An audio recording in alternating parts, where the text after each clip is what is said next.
miedo del olvido y es por eso que recuerdo no solo lo adolecido, sino lo que no recuerdo.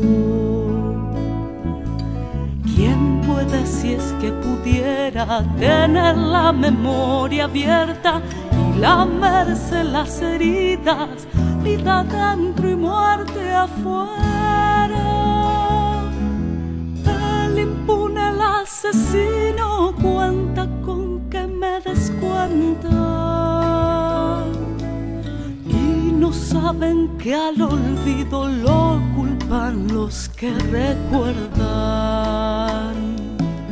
No sé cómo no acordarme de los desaparecidos, si cuando busqué al recuerdo lo tenían detenido.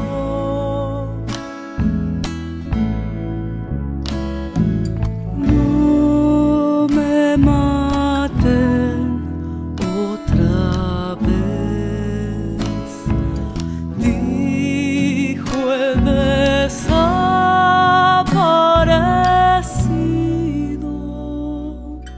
No sea que por no estar yo sea el aborrecido.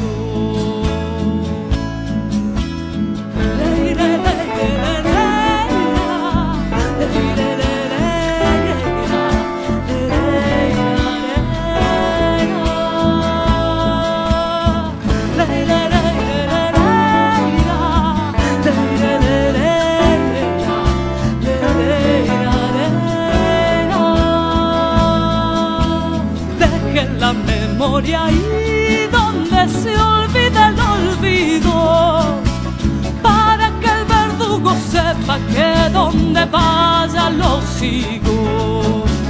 No importa que yo no esté, soy un silencio testigo.